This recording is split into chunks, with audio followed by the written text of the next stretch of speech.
What 2000 song will always be a banger? Who's going to make this playlist for us? Asking the real questions. I'll get to work. And for my Spotify users out there, use tunamamusic.com to convert this playlist to a Spotify one. Thank you. Who the fuck uses YouTube to listen to music anyway?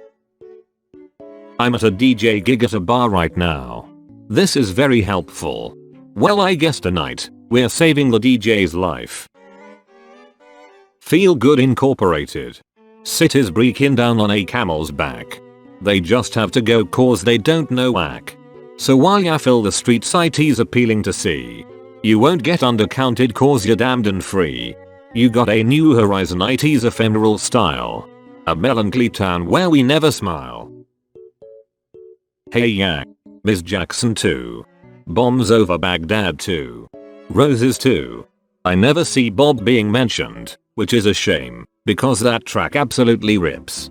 Man, I saw Outkast live at the Area 1 festival like 20 years ago, right when Mrs. Jackson was getting big. They put on a fucking insane show. Andre 3000 came out wearing like goat chaps and a leather vest. Big Boy was in a baby blue velvet tracksuit lol. When they played B.O.B. the whole place erupted. That whole concert was awesome. Saw Nelly Furtado when she was tearing up the radio with I'm Like a Bird, and of course Incubus kicked ass, as did Moby. Alright, alright, alright, alright, alright, alright, alright, alright, alright, alright, alright, alright, alright, alright, alright, alright. Take Me Out, Franz Ferdinand will always be a banger. One More Time by Daft Punk. The whole album is one of my all-time faves. I assume you're already across it, but if not, check out Interstellar 5555. It's essentially a film clip for the whole album with a cohesive storyline and no dialogue outside of lyrics. God, they played it on Cartoon Network one time late at night, before Adult Swim existed, and I started watching it not knowing what it was, but 12-year-old me just got absolutely sucked in. I couldn't look away. It was amazing. Keep in mind, at the time I didn't really have musical tastes and I didn't watch anime, so for it to overcome those things, it must have been amazing. And it was. I went out and bought the Discovery CD shortly afterwards and it was the first album I ever owned. I wore out the case and then the CD itself went to get because I was a stupid kid, but that's because I loved it. To this day, I think it's some of the only music I've ever owned on physical media. I still remember that night in 2001-2002 staying up until almost dawn to watch Interstellar 5555. I wish I could relive that moment in my life for the first time again.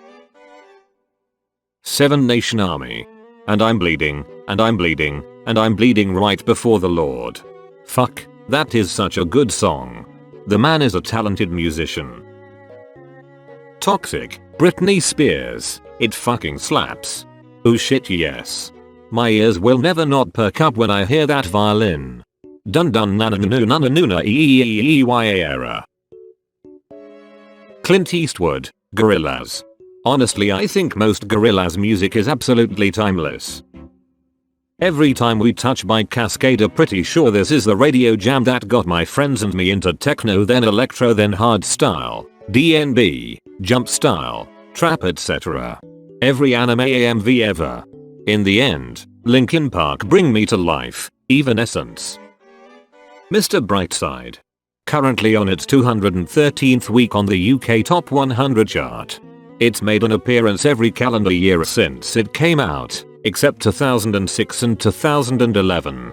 I went to Ireland and the UK. Guys, shit is insane. That song plays all the fucking time. Made me laugh as an American for some reason. I mean, just hearing it so often, night after night. It's like the finale for every night of drinking. Get Low by Lil Jon. To the Window. This song always reminds me of NFS Underground. To the Wall. To the Wall. To the sweat drop down my balls, till all these bitches crawl, to all skeet skeet motherfucker, all skeet skeet goddamn.